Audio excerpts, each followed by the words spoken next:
बिस्मिल्लाहिर्रहमानिर्रहीम। तो अभी हम डिस्कस करेंगे अभी factors effect the rate of the reaction. कौन कौन से फैक्टर इसको इफ़ेक्ट करते हैं।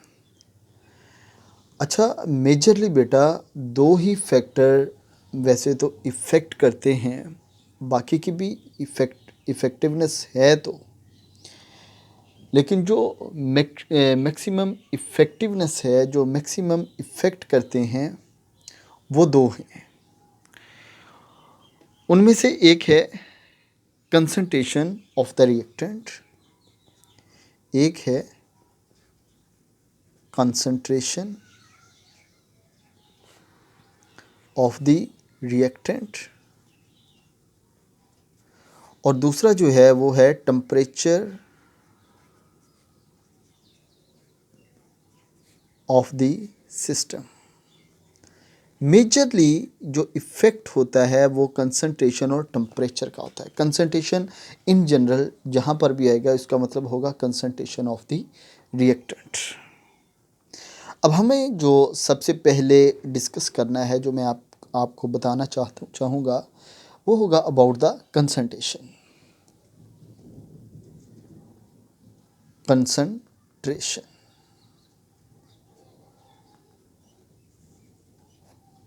ये मैं पहले आपसे डिस्कस करना चाहता हूँ। अब कंसंट्रेशन का रेट ऑफ द रिएक्शन के ऊपर क्या इफ़ेक्ट होता है। मैं आपको फिर क्लियर कह दूं कि जब भी मैं कंसंट्रेशन का वर्ड कहूँगा, इसका मतलब होगा concentration of the reactant product की, क्योंकि कंसंट्रेशन ये बहुत कम केसेस हैं, मोस्टली जो हैं वो रिएक्टेंट के साथ ही होते हैं। अब इन जनरल क्या होता है कि जो रेट ऑफ द रिएक्शन होता है डायरेक्टली प्रोपोर्शनल होता है कंसंट्रेशन के। Rate of the reaction directly proportional to the concentration. In general, मैं जनरल बात कर रहा हूँ, ठीक है। अमूमन ऐसा होता है, यानी कि 90% रिएक्शन में ऐसा ही होता है कि अगर concentration of the reactant increase कर जाए तो रेट ऑफ द रिएक्शन भी इंक्रीज कर जाता है। ठीक हो गया। अब जो रेट ऑफ द रिएक्शन है ये क्यों इंक्रीज करता है, रीज़न क्या है। इस चीज़ को आप ऐसे कुछ समझें कि लेट्स सपोज आपके पास ये एक कंटेनर है, एक बीकर है, इसके अंदर 100 मालिक्यूल रिएक्टेंट के हैं जो कि प्रोडक्ट में कन्वर्ट हो रहे हैं, और इसका टेम्परेचर कांस्टेंट है। आप क्या करते हैं, आप इसमें जो कंसंट्रेशन है इसकी इंक्रीज़ कर देते हैं, 50 मालिक्यूल रिएक्टेंट के और ऐड कर देते हैं। अब टोटल कितने हो गए, 150। यानी कि अब इस रिएक्टेंट वाली साइड के ऊपर इन रिएक्टेंट मालिक्यूल की जो नंबर्स हैं वो ज़्यादा हो गए। यानी कि अगर मैं ये कहूँ कि रिएक्टेंट्स के जो मालिक्यूल हैं उन्होंने प्रेशर बिल्टअप किया अपने इंक्रीज़ होने की वजह से, तो ड्यू टू दिस अल्टीमेटली यही है, फिर जाहिर बात है कि rate of the reaction increase कर जाएगा। दूसरी चीज़, अब देखें भाई, आपने जो रेट ऑफ द रिएक्शन पढ़ा था, आपने ये पढ़ा था कि ये क्या होता है, change in the concentration divided by the time, और टाइम तो है कांस्टेंट, कंसंट्रेशन इंक्रीज़ हो रहा है। ठीक है, अगर कंसंट्रेशन इंक्रीज़ हो रहा है बेटा, तो फिर अल्टीमेटली जो रेट ऑफ द रिएक्शन है वो भी इंक्रीज़ कर जाएगा। यानी कि जब 100 मालिक्यूल थे, उन 100 मालिक्यूल ने कन्वर्ट होना था प्रोडक्ट के अंदर, जब उसमें 50 और डाल दिए, ठीक है, तो अब क्या होगा ओवरऑल कि जो रेट ऑफ द रिएक्शन है वो इंक्रीज़ हो जाएगा। क्यों, क्योंकि इधर मालिक्यूल की मिड बीट ज़्यादा होगी, number of the reactant molecule ज़्यादा हो जाएंगे। वो जितने ज़्यादा होंगे उतना ही रेट ऑफ द रिएक्शन ज़्यादा हो जाएगा, क्योंकि वो ज़्यादा होने की वजह से एक एक किस्म का प्रेशर डेवलप करेंगे, तो rate of the reaction ultimately क्या होगा बेटा जी, इंक्रीज कर जाएगा। ठीक हो गया। अब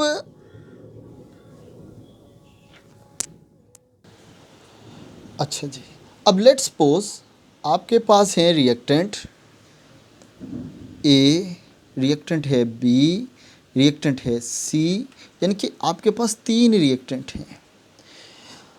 तो ऐसा भी हो सकता है कि जो रेट ऑफ द रिएक्शन है वो जस्ट सिर्फ किसी एक रिएक्टेंट के ऊपर डिपेंड करे, या ऐसा भी है कि ये तीनों के ऊपर इक्वल डिपेंड करे, या ऐसा भी हो सकता है कि इनमें से जो 2 रिएक्टेंट्स हैं ये तो रेट ऑफ द रिएक्शन के ऊपर डिपेंड करते हैं, जबकि जो थर्ड वन है वो नहीं करता। क्यों नहीं करता, कब नहीं करता, इन चीज़ों को हम आगे इंशाअल्लाह ताला डिटेल से देखेंगे। लेकिन आप इतना ज़रूर याद रखें कि अगर आपके पास 2 या 3 रिएक्टेंट हैं तो इट डज़ नॉट मीन कि ये सबकी जो पार्टिसिपेशन है वो इक्वल है, हो भी सकती है लेकिन ये ज़रूरी नहीं है। ठीक है। और ये भी हो सकता है कि जो रेट ऑफ द रिएक्शन के ऊपर इफ़ेक्ट है वो ए कर रहा हो, ठीक है, या बी कर रहा हो, ठीक है, या 2 कर रहे हो या तीनों कर रहे हो, तो कोई भी पॉसिबिलिटी इसके अंदर हो सकती है। दूसरा जो इसके अंदर एक और पॉइंट है कि कंसंट्रेशन जो है वो प्रोडक्ट के ऊपर भी डिपेंड करती होती है। रेट ऑफ द रिएक्शन जो है, रेट ऑफ द रिएक्शन जिस तरह वो रिएक्टेंट के ऊपर डिपेंड करता है, सिमिलरली वो कंसंट्रेशन ऑफ द प्रोडक्ट के ऊपर भी डिपेंड करता है। हाँ, ऐसे केसेस हैं बहुत कम, ठीक है, लेकिन डिपेंड ये करता है। ठीक है। अब समटाइम ऐसा होता है rate of the reaction decrease हो जाता है by increasing the concentration of the reactant. Sometime ऐसा होता है, अमूमन नहीं होता, जनरल ऐसा ही होता है कि rate of the reaction increase करता है बाय इंक्रीजिंग द कंसंट्रेशन। लेकिन कभी कभी ऐसा होता है कि जो रेट ऑफ द रिएक्शन है वो डिक्रीज भी हो जाता है। तो ये एक्सेप्शंस हैं इस रेट ऑफ द रिएक्शन के बारे में, जो कंसंट्रेशन के इसके ऊपर इफ़ेक्ट है। ये भी हो सकता है sometime concentration do not effect the rate of the reaction. ऐसा भी हो सकता है कि कंसंट्रेशन उसके ऊपर बिल्कुल इफ़ेक्ट ना करे, यानी कि आपकी ये कंसंट्रेशन अगर 1 मोल है, आप इसको 1 मोल की बजाय 10 मोल भी ले लें तो रेट ऑफ द रिएक्शन के ऊपर उसका कोई इफ़ेक्ट नहीं होगा। ठीक है। इसकी भी हम आगे इसकी एग्जांपल्स पढ़ेंगे, लेकिन ये जो एक्सेप्शन है मैं आपको बता रहा हूँ। नंबर 1 ये है कि जो rate of the reaction sometime decrease हो जाता है बाय इंक्रीजिंग द कंसंट्रेशन, और समटाइम ऐसा होता है कि कंसंट्रेशन कोई इफ़ेक्ट नहीं करती रेट ऑफ द रिएक्शन के ऊपर। ठीक है। और अगर हमारे रिएक्टेंट गैस है, हमारे जो रिएक्टेंट हैं वो गैस फेज़ में है, जैसे ये ए है, ये बी और ये सी, और ये तीनों के तीनों अगर गैस फेज़ में हो, ठीक है, देन क्या होगा, by increasing the concentration of the reactant built up the pressure. अगर हम ये गैस फेज़ में हैं और अगर फिर हम इनकी कंसंट्रेशन को इंक्रीज़ करवा देते हैं तो फिर अल्टीमेटली ऐसा ही होगा बेटा, क्योंकि वो ऑलरेडी गैसेज हैं, कंसंट्रेशन आप इंक्रीज़ कर रहे हैं तो प्रेशर डेवलप होगा। ठीक है। तो रेट ऑफ द रिएक्शन भी इंक्रीज़ भी हो सकता है और डिक्रीज़ भी हो सकता है, दोनों पॉसिबिलिटी हैं। ठीक है। तो due to this built up of the pressure, ठीक है, rate of the reaction may be increase और मे बी डिक्रीज्ड, दोनों पॉसिबिलिटी यानी कि हो सकती हैं। तो लेकिन जनरल यही है कि rate of the reaction increase करता है कंसंट्रेशन की इंक्रीज़ होने से। ठीक है, ये आपको पता होना चाहिए। दूसरा जो इफ़ेक्ट है वो है टेम्परेचर।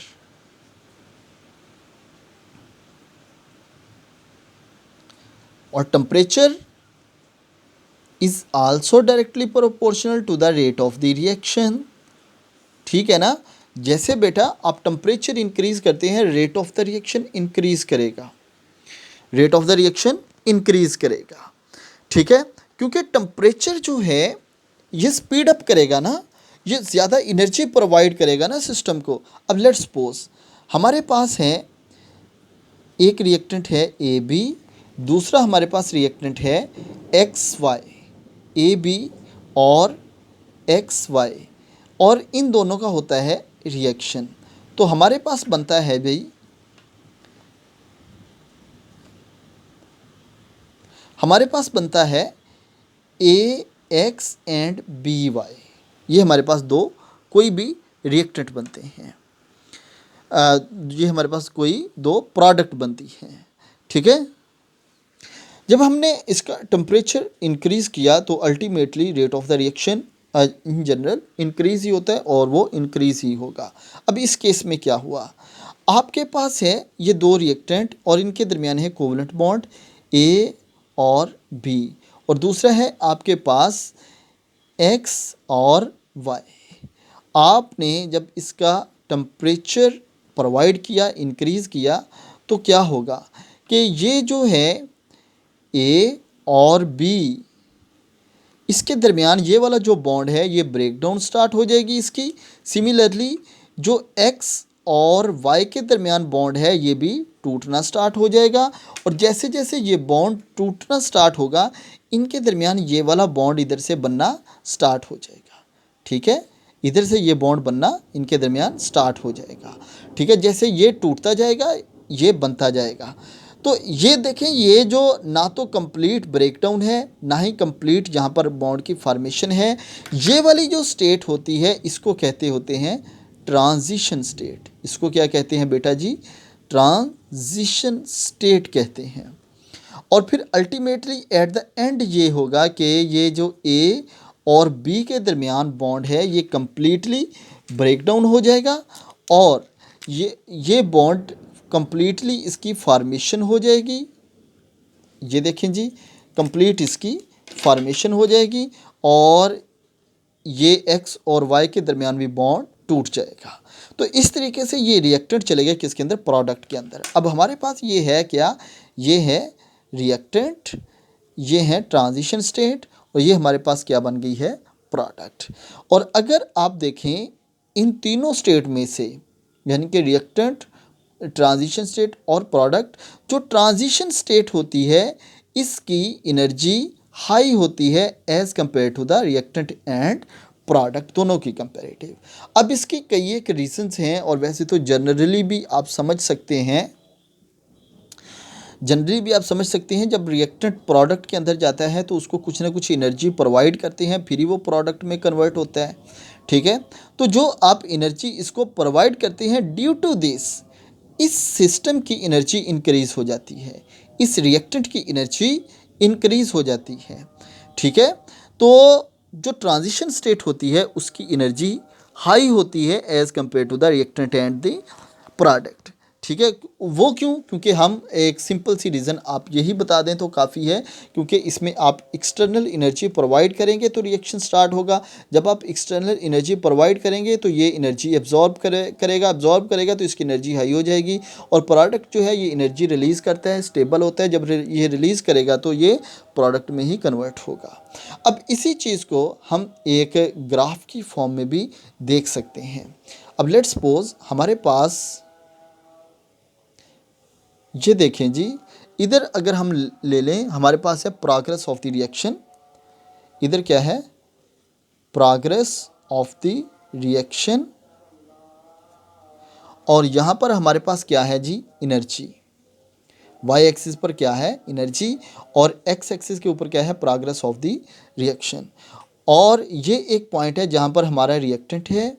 अब ये जो रिएक्टेंट है हमारा, ये देखें, ये यहाँ पर पड़ा था, एनर्जी प्रोवाइड की और फिर ये कुछ ऐसे करके आया और फिर ये इस तरीके से प्रोडक्ट में कन्वर्ट हो गया, यानी कि यहाँ पर आके इसकी प्रोडक्ट बन गई।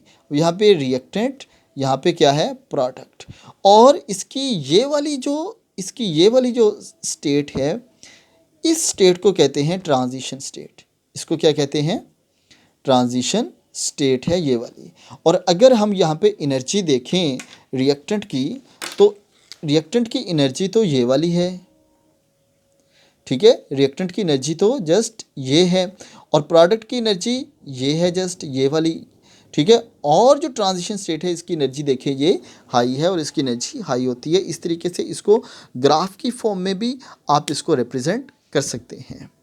अब यहाँ से एक और कॉन्सेप्ट निकलता है, उसको हम कहते हैं फिर एक्टिवेशन एनर्जी। उसको हम क्या कहते हैं जी? Activation energy. एक्टिवेशन एनर्जी इसके जैसे नेम से रिप्रेजेंट है कि जो रिएक्टेंट को एक्टिवेट करती है, सिंपल, जो रिएक्टेंट को एक्टिवेट करती है, ठीक है। अब जो रिएक्टेंट को एक्टिवेट करती है उसको हम एक्टिवेशन एनर्जी कहते हैं। अब लेट्स सपोज मैं आपको एक सिंपल सी एग्जांपल पहले देता हूँ, फिर आपको समझ आ जाएगी। आपके पास अगर 100 मालिक्यूल हैं इस कंटेनर के अंदर और इन 100 मालिक्यूल्स ने कन्वर्ट होना है प्रोडक्ट के अंदर, पहली बात, क्या ये जो सारे मालिक्यूल्स हैं इनकी एनर्जी इक्वल है? बिल्कुल भी नहीं। तमाम मालिक्यूल की एनर्जी इक्वल नहीं है, किसी की एनर्जी ज़्यादा है, किसी की एनर्जी कम है, ठीक है। अब जस्ट वो वाले मालिक्यूल प्रोडक्ट में कन्वर्ट होंगे जिनकी एक्टिवेशन एनर्जी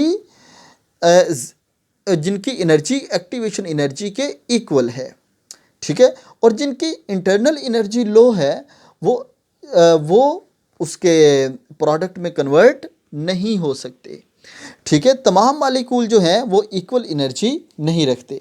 अब इसके लिए फिर क्या है कि आप इसको एनर्जी प्रोवाइड करेंगे। जब आप एनर्जी प्रोवाइड करते हैं तो क्या होता है, जो लो एनर्जी मालिक्यूल हैं वो भी एनर्जी अब्जॉर्ब करके हाई एनर्जी मालिक्यूल में कन्वर्ट हो जाते हैं। जब वो हाई एनर्जी मालिक्यूल में कन्वर्ट होते हैं फिर वो एक्टिवेशन एनर्जी को उसको मीटअप कर लेते हैं और फिर वो प्रोडक्ट के अंदर कन्वर्ट होते हैं। यानी कि ये जो है यहाँ पर तो थे हमारा रिएक्टेंट, यहाँ पे कुछ मालिक्यूल थे। अब जो कुछ इसके अंदर मालिक्यूल थे वो तो प्रोडक्ट में जा सकते थे कि उनकी एनर्जी इस एक्टिवेशन एनर्जी से हाई होती है, लेकिन जिनकी एनर्जी कम है उनको तो एक्सटर्नल एनर्जी प्रोवाइड करना पड़ेगी ना, फिर वो एनर्जी एब्जॉर्ब करेंगे और उन मालिक्यूल की एनर्जी एब्जॉर्ब करके इस एनर्जी के बराबर होगी। तो जाहिर बात है इससे भी अगर आप देखें तो इस स्टेट की एनर्जी ज़्यादा होती है, ठीक है। अच्छा जी, अब क्योंकि एक्टिवेशन एनर्जी की हम बात कर रहे हैं तो इधर ही आ जाते हैं। एक्टिवेशन एनर्जी है क्या, इसको हम यूँ डिफाइन कर सकते हैं, the minimum amount of the energy, minimum amount of the energy required, minimum amount of the energy required to convert the reactant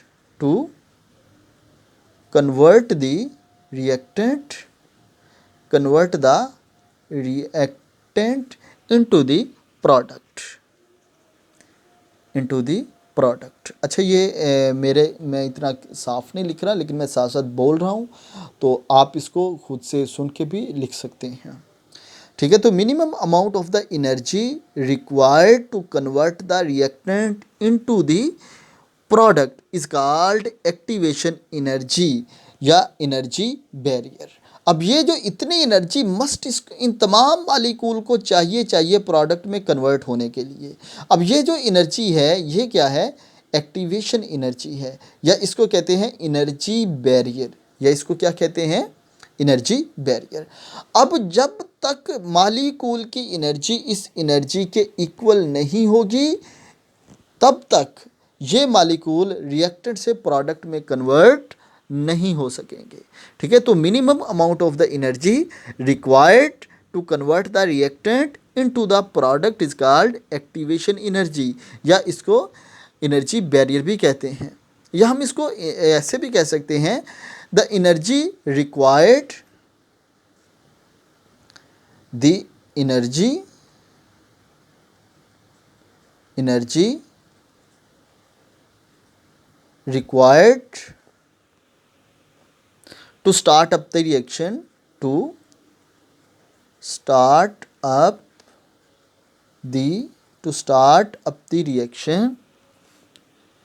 is called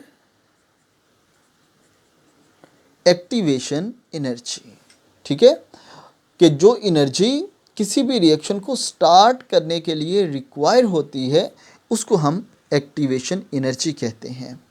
अब अगर ये मालिक्यूल की एक्टिवेशन एनर्जी ज़्यादा है तो इसका मतलब है रेट ऑफ द रिएक्शन कम होगा, यानी कि इन मालिक्यूल को एक्टिवेट करने के लिए ज़्यादा एनर्जी चाहिए, इन मालिक्यूल को एक्टिवेट करने के लिए ज़्यादा एनर्जी चाहिए। अगर ज़्यादा एनर्जी चाहिए तो अल्टीमेटली क्या होगा, रेट कम हो जाएगा। लेकिन अगर ये मालिक्यूल थोड़ी सी एनर्जी लेके ही प्रोडक्ट में चले जाएंगे तो इसका मतलब क्या है, रेट ऑफ द रिएक्शन वो ज़्यादा होगा। ठीक है, तो फिर एक्टिवेशन एनर्जी जो होती है ये इन्वर्सली प्रोपोर्शनल होती है रेट ऑफ द रिएक्शन के। एक्टिवेशन एनर्जी जितनी ज़्यादा एनर्जी बैरियर है ना, अगर उसका बैरियर जो है वो लो एनर्जी स्टेट के ऊपर है तो थोड़ी सी एनर्जी प्रोवाइड करेगी, भाग के सारे मालिक्यूल चले जाएंगे, ठीक है, कुछ रह जाएंगे। लेकिन अगर उसका एनर्जी बैरियर ही बहुत हाई है, ठीक है, तो फिर सारे मालिक्यूल उनकी जो परसेंटेज है मालिक्यूल की जो रिएक्टेंट टू प्रोडक्ट जा रहे हैं अल्टीमेटली बेटा जी वो कम हो जाएगी। और अगर उनकी परसेंटेज जो है वो कम हो जाएगी तो इसका मतलब है रेट ऑफ द रिएक्शन भी कम हो जाएगा। तो एक्टिवेशन एनर्जी जो है वो जितनी ज़्यादा होगी इसका मतलब है रेट ऑफ द रिएक्शन उतना ही कम होगा। ठीक है, तो इसको हम एक्टिवेशन एनर्जी भी कहते हैं, इसको एनर्जी बैरियर भी हम कहते होते हैं। नेक्स्ट है हमारा जो फैक्टर वो है कैटलिस्ट। वो क्या है, कैटलिस्ट। अब आपको पता है कैटलिस्ट आप कहते हैं ये क्या होता है, आप कहते हैं ये कोई ऐसा सब्सटेंस होता है जो रेट ऑफ द रिएक्शन को इंक्रीज़ कर देता है, रेट ऑफ द रिएक्शन को बढ़ा देता है। तो जो रेट ऑफ द रिएक्शन को बढ़ा देता है उसको आप कैटलिस्ट कहते हैं।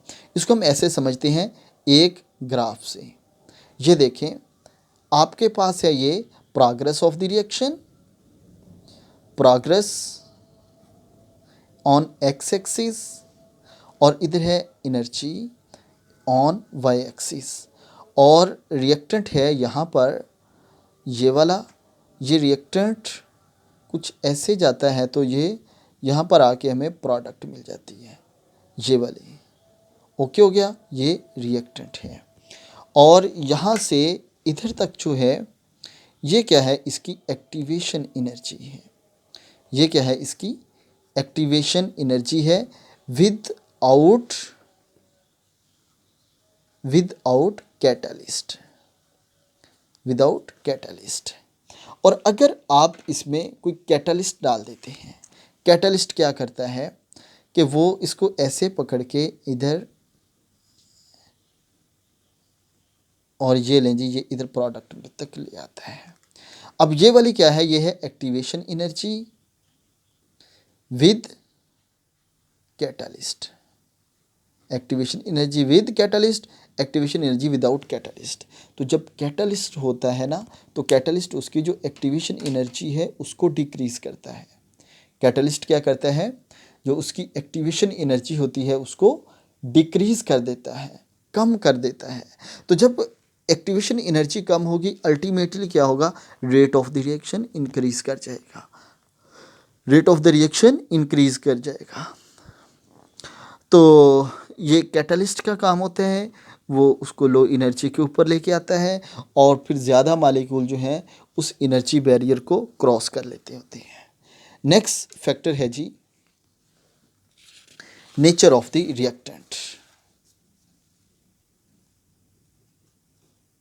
नेचर ऑफ द रिएक्टेंट,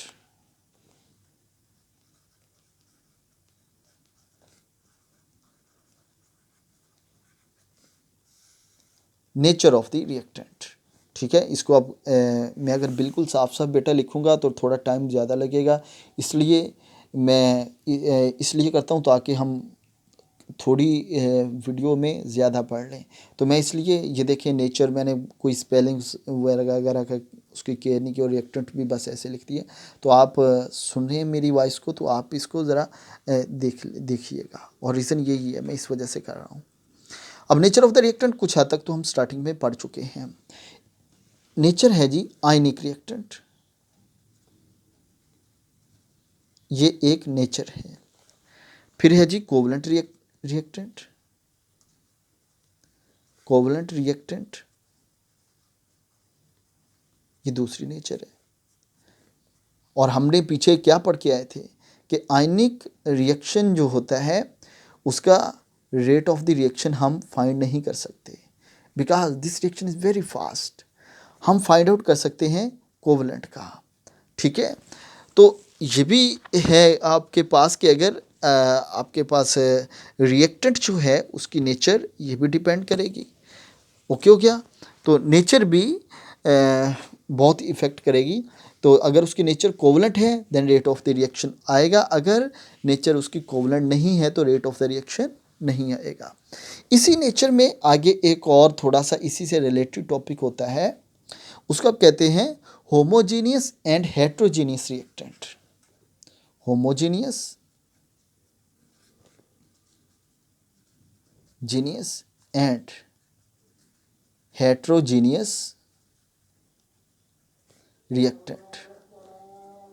अब होमो क्या मतलब होता है? सेम। होमो का मतलब होता है सेम, हेट्रो का मतलब होता है डिफरेंट, ठीक है। अगर दोनों की फिजिकल स्टेट सेम है, जैसे हाइड्रोजन ये भी गैस है, Cl ये भी गैस है, तो इनका जो आपस में रिएक्शन है वो ज़्यादा फिजिबल है एज कंपेयर टू कि आपके पास हो क्लोरीन गैस फेज में और आपके पास लिक्विड हो वाटर, ठीक है। तो इसके कंपैरेटिव जो है ये फास्ट होगा, क्योंकि ये भी गैस और ये भी क्या है? गैस है। तो rate of the reaction homogeneous का ज़्यादा होगा as compare to the heterogeneous. तो rate of the reaction for homo is greater than rate of the reaction for hetero, ठीक है। क्योंकि फिजिकल स्टेट गैस में के मालिक्यूल जो हैं वो ईज़िली एक दूसरे के अंदर रिएक्ट कर जाएंगे, लेकिन अगर वो गैस सॉलिड के साथ रिएक्ट करती है या गैस लिक्विड के साथ करती है तो फिर उसके लिए ये डिफ़िकल्ट होगा। तो इसलिए अगर वो सेम उसकी फेज़ है तो ये फिर पॉसिबल है इनका, ठीक है।